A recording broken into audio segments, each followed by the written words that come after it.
अस्सलाम वालेकुम जी। और ईद का दूसरा दिन है। आप सबको मेरी जानिब से, ग्रीनिच यूनिवर्सिटी की जानिब से ईद की ढेर सारी मुबारकबाद। और मुझे उम्मीद है कि कल का जो दिन गुजरा है, आप लोगों ने जिनके यहाँ पहले ख़ानदान में दावतें होती होंगी, वो उन तमाम तर दावतों को आपने इंजॉय भी किया होगा।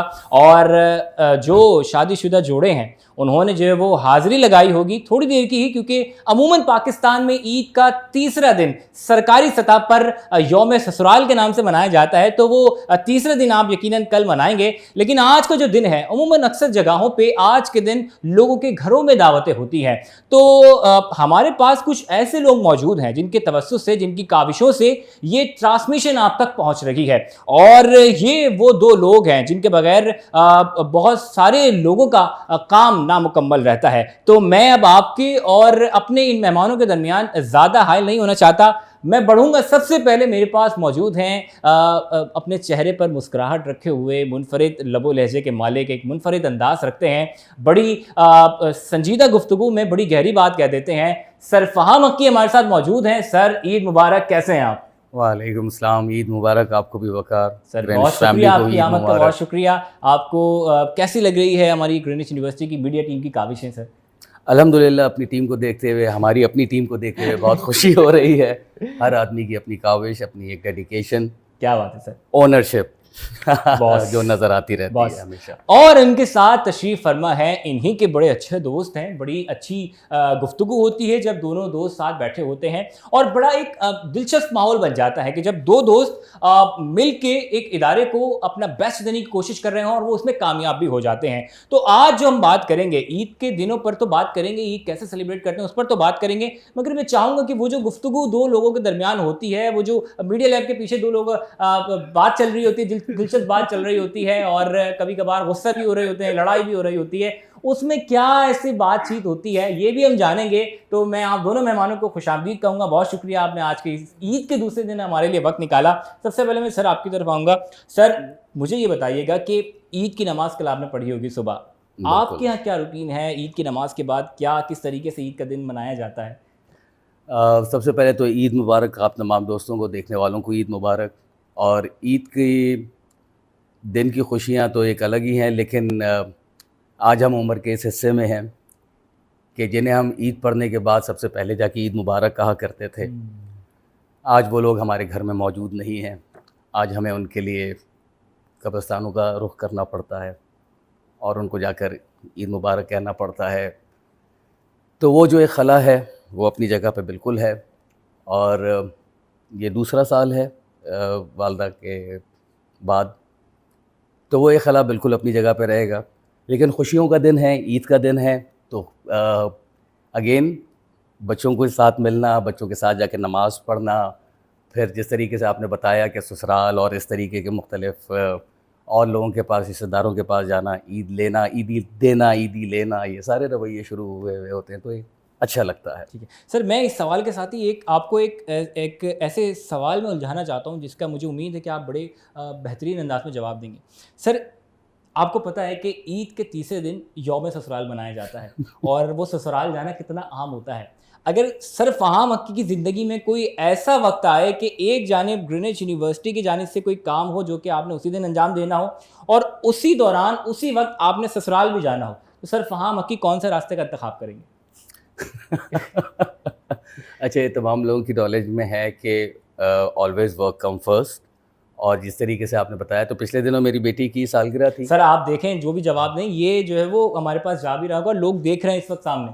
नहीं, बहुत अच्छी बात है। और नवंबर में मेरी बेटी की सालगिरह थी, और उसी दिन हमारे यहाँ पे कोई एक बहुत इम्पोर्टेंट इवेंट था जिसको मैंने यहाँ पे डिलीवर किया। और उसके बाद फिर मैं अपने उस इवेंट में गया, अपनी बेटी के सालगिरह का हिस्सा बना। और यौम ससुराल की जहाँ तक आप बात कर रहे हैं, घर में रहना है भाई। सबसे बना के रखनी है, और ससुरालियों से तो बिल्कुल बना के रखनी है। सही सही। सर, मैं आपकी तरफ आऊँगा। अब बड़े आप हमारे जो नए देखने वाले हैं जो कि सर से वाकिफ़ हैं, वो तो बड़े अच्छा जानते होंगे, लेकिन कुछ लोग ऐसे होते हैं कि उनकी मुस्कुराहट के पीछे अंदर शरारत छुपी होती है। वो मुस्कुराते हैं तो अंदर से कोई शरारत बाहर झांक झांक के देख रही होती है। आपकी शख्सियत जो है वो उन क्वालिटीज़ में जो है वो आती है। सर कैसे हैं आप? ईद मुबारक आपको। ईद का दिन जो है वो आपने गुजारा होगा, और सर से जिस तरीके से बात चल रही थी कि ईद का तीसरा दिन यौम ससुराल होता है, तो सर क्या रूटीन होती है? यौम ससुराल आप मना रहे होंगे, तो किस तरीके से मनाते हैं? ससुराल में क्या होता है? ईद का कल का दिन आपने गुजारा, नमाज के बाद क्या रूटीन थी आपकी सर? पहले तो ईद मुबारक आपको वो भी बहुत मुबारक। यौम ससुराल, यार सरफाम वाली बात के घर में भी तो हमें रहना ही है, जी जी। तो मेरे ख्याल से ये वो एक मैंडेटरी काम है जो हमें शायद लाजमी करना पड़ेगा। हम नहीं करेंगे तो हमारी ज़ाहिर है ईद 3 दिन की है, उसके बाद बाकी दिन भी तो हमने गुजारने ही है। 2 दिन तो हमने अच्छे गुजार लिए, 362 दिन क्या करेंगे फिर हम तो हमने मेरे ख्याल से जो है वो ईद के अंदर ये वाला जो काम है, जो जहाँ तक सारे काम है ज़ाहिर है मिलना तो सबसे ही होता है, तो मेरे ख्याल से ये मुलाकात भी ज़रूरी है। हमारी तरफ से ये होना चाहिए कि हम अपने सराउंडिंग को जितना खुश रख सकें, वो मेरे ख्याल से बेहतर है। तो हमारा एक जेस्चर जो है वो अगले को अगर खुशी देता है किसी भी किस्म की, तो मेरे ख्याल से वो हमें सर आज ईद का दूसरा दिन है, आज क्या मसरूफियात हैं आपके? अभी यहाँ से जाने के बाद क्या तैयारियां हैं, क्या दावतों का सिलसिला है? यार नॉर्मली तो ये होता है कि ईद का जो पहला दिन है वो तो थोड़ा सा ये कि वाकई कब्रिस्तान चले जाना और वापस आके थोड़ा सा रेस्ट कर लेना। शाम में नॉर्मली जो है वो गेस्ट आ रहे होते हैं, हम कहीं जा रहे होते हैं। आज का बहुत ज़्यादा प्लान तो नहीं है, लेकिन देखते हैं किस तरह बाकी का दिन गुजरता है, या कोई सीजन देखेंगे या कोई मूवी देखेंगे। बड़े दिन के बाद तो चलती होंगी कि आज वो ईद है, उसमें ये बनाना है, ये पकवान बनेगा। यार आपको लगता है कि मैं फरमाइश कर सकता हूँ? कभी मैंने आप लोगों से कोई फरमाइश की? सर देखें, आप एक सवाल है सर, बंदा जसारत कर सकता है। ईद का दिन है, यौम ससुराल मनाने से पहले जो चांद रात होती है उस दिन फरमाइश कर दें कि आज दूसरा दिन, आज चांद रात है, यौम ससुराल का कोई फरमाइश कर दी आज ये बनाना है। यार मैं बड़ा सिंपल हूँ ऐसे खाने पीने। अच्छा। तो मैं किसी पे बर्डन नहीं डालना चाहता जी, किसी भी किस्म का। आप समझ रहे हैं? अभी कल की अपनी ट्रांसमिशन में बात कर रहे थे कि आप बड़े माशाल्लाह बड़े सादे हैं खाने के मामलात में। पूरा दस्तरखान सजा होता है दोपहर के खाने में माशाल्लाह, जिस तरीके से आप अपने दोस्तों के साथ बुलाते सब लोगों को हैं जी जी, लेकिन जाता कोई नहीं है। ये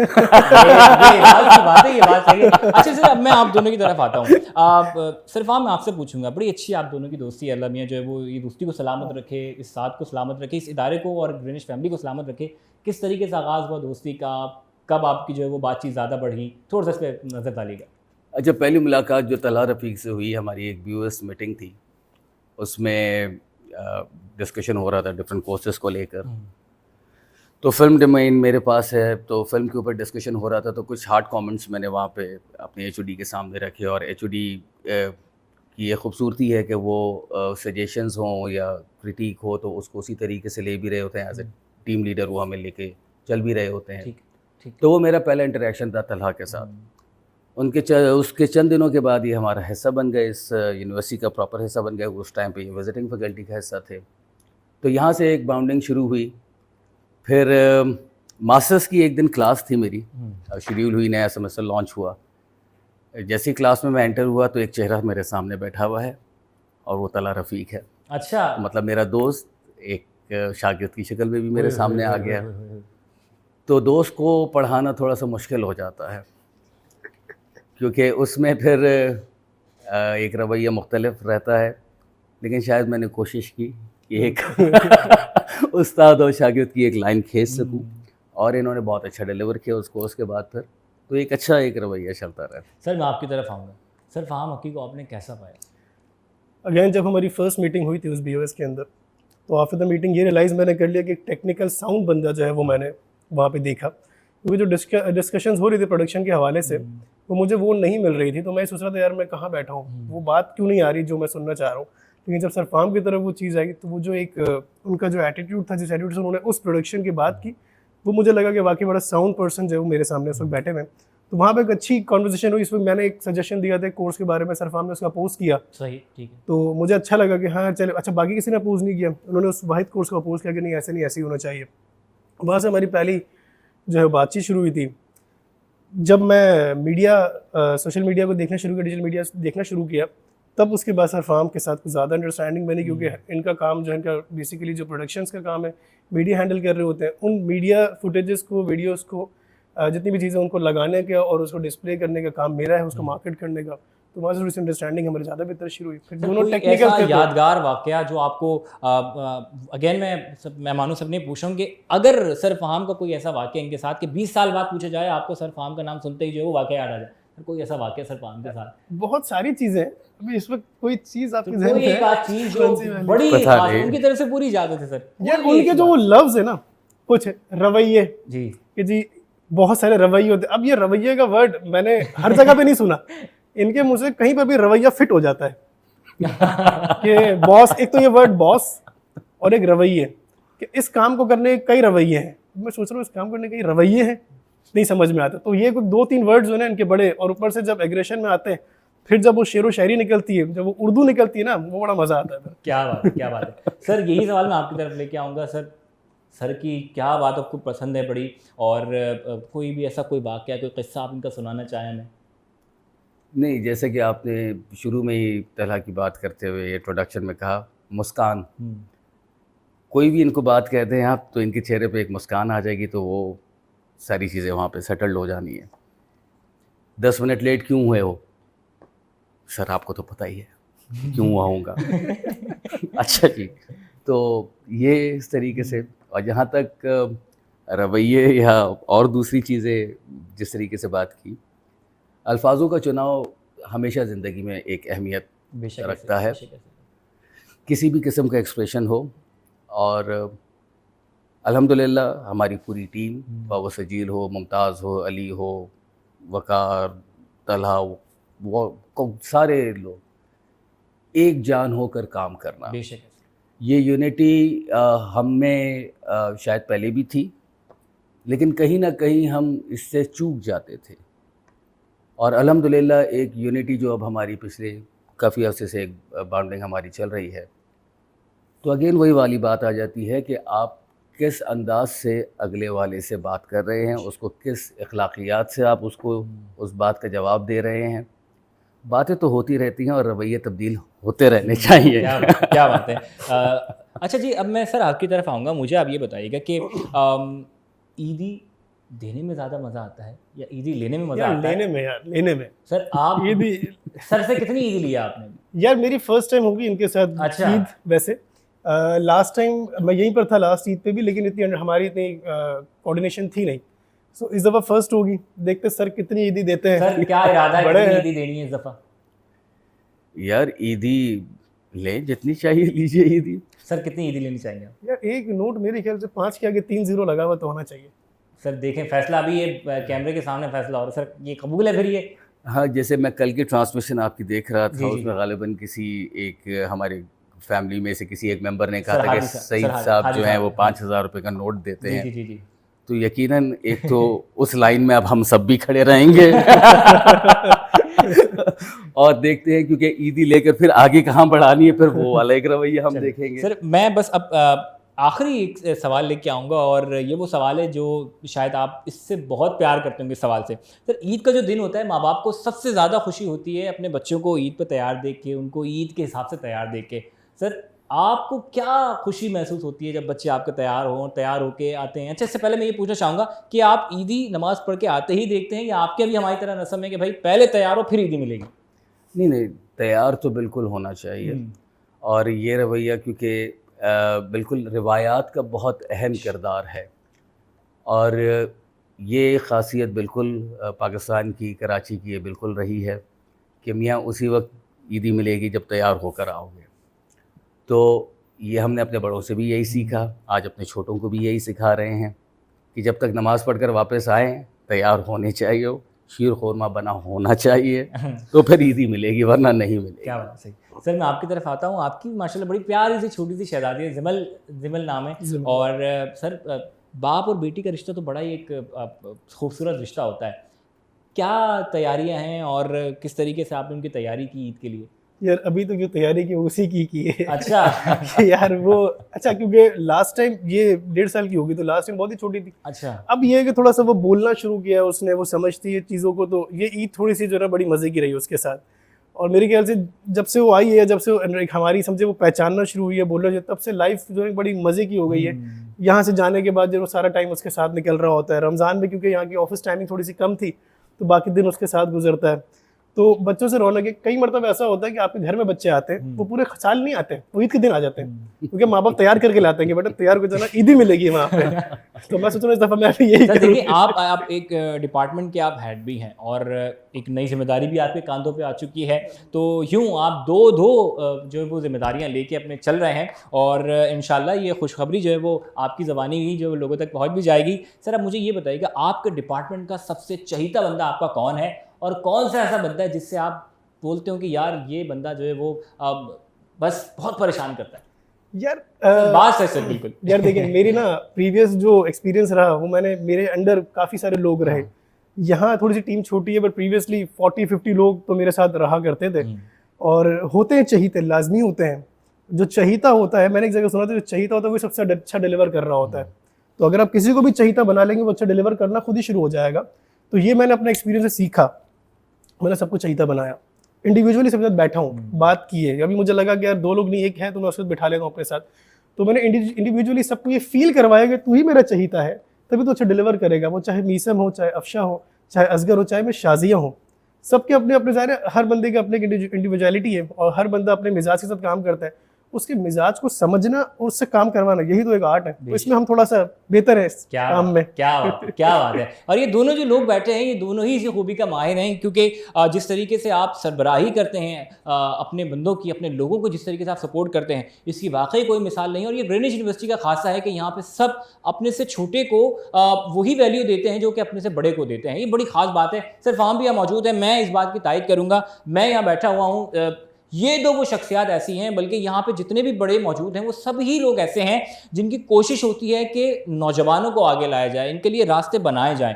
और शायद ये बहुत कम इदारों में मैंने ऐसे देखा है। आपने शायद इस तरह की ट्रांसमिशन किसी इस प्लेटफॉर्म पे, इस तरह के प्लेटफॉर्म पे नहीं देखी होगी, लेकिन ये ग्रीनिच यूनिवर्सिटी का खासा है, क्योंकि ये लोग वो हैं जो ये सोचते हैं कि यही चिराग जलेंगे तो रोशनी होगी। तो चिराग ये जलाते हैं, फिर आगे रोशनी पहुंचाना हमारा काम होता है। ये वो लोग बैठे हैं जो कि हम नौजवानों को कामयाबी की राह फराहम करते हैं। सर, आखिरी सवाल मैं आपके पास लेके आऊँगा और इसी के साथ ही फिर हम अख्ताम की जानिब बढ़ेंगे। सर, आपके डिपार्टमेंट में होनहार लोग मौजूद हैं, तजुर्बेकार लोग मौजूद हैं, और आपकी सबसे अच्छी बात यह है कि रात का कोई भी पहर हो, आप इनको कोई बात कह दें तो ये उस हुक्म की तामील में हाजिर रहते हैं। आपके डिपार्टमेंट में कोई ऐसा बंदा जो कि आपको लगता है कि ये बंदा जो है वो थोड़ा सा गड़बड़ कर देता है काम में? ये बता सकते हैं मेरे ख्याल से। यानी आप उन्होंने सारी खूबियां बता के उनके पास सारे बंदे अच्छे हैं। अब सर आपके ऊपर आ गया कि आपके पास कौन सा ऐसा बंदा है जिससे आपको लगता है कि बहुत सारे खड़े में धक धक भी कर रहे हैं। आप लोग क्या ये चाह रहे हैं कि मैं मुमताज़ का नाम लूं? आप लोग ये चाह रहे हैं कि मैं सजील का नाम लूं? क्या चाह रहे हैं मैं अली का नाम लूं? ये भी कवर कर दिया उन्होंने इसमें भी। ऐसा कुछ नहीं है। देखें, ये वही वाली बात है कि जिस तरीके से हमने मैम सीमा से एक चीज़ सीखी कि अगर आपके पास एक रूलिंग पावर है, आप अपनी टीम से किस तरीके से काम करवाते हैं। आप जिस तरीके से, पहले मैं आपके सामने एक बात रख चुका हूँ कि अल्फाजों का चुनाव, आप इज़्ज़त देंगे, आप इज़्ज़त लेंगे, हर किसी की डिग्निटी है। आप काम को काम के तरीके से अप्लाई कीजिए, जो आपके पर्सनल रिलेशंस हैं आप उनको पर्सनली रखिए। और इस इदारे की खूबसूरती यही है कि मतलब छुट्टी होने के बाद भी कहीं ना कहीं मुलाकातें हो रही होती हैं। तो ऐसा कोई नहीं है डिपार्टमेंट में कि जिसकी वजह से कोई कोई नेगेटिविटी हाईलाइट की जाए। सबकी मुख्तलिफ कमिटमेंट्स होती हैं, उन टोपियों को कोई जस्टिफाई कर पाता है। सर, कोई अल्फाजों को शायद उस तरीके से नहीं निभा पाता।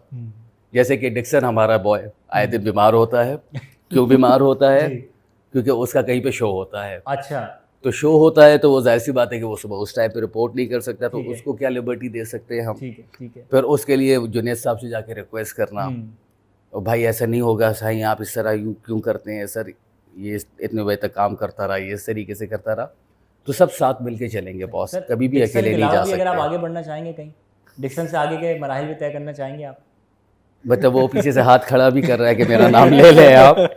ऐसा नहीं है बॉस, अगेन वही वाली बात है, सरबरा कौन है, मंजिल हमेशा आपको पता होनी चाहिए। रहनुमा अपने साथ वही रखे जो आपको मंजिल तक पहुंचा सके। ऐसी मंजिल नहीं चाहिए कि हम सिर्फ रहनुमा के साथ लग जाएं और मंजिल का पता नहीं है और चलते फिरते रहें। ऐसा ना करें। क्या अच्छी बात है। क्या अच्छी बात है। बहुत शुक्रिया सर आप दोनों की मेहमानों की आमद का। और ईद का ये दूसरा दिन है और अपनी मसरूफियात में से आज आपने हमारे लिए वक्त निकाला है, आप इस ट्रांसमिशन का हिस्सा बने हैं। दुआ है परवरदिगार आलम आप दोनों की दोस्ती सलामत रखे, इस इदारे को सलामत रखे, खुश रहें, मुस्कुराते रहें, अल्लाह मियां ढेर सारी खुशियाँ आपको दें। तो नाज़रीन यहाँ वक्त हुआ चाहता है एक मुख्तसर से वक्फे का, और फिर इस वक्फे के बाद हम मुलाकात करवाएंगे कुछ और मेहमानों से, तो कहीं मत जाइएगा, हमारे साथ रहिए।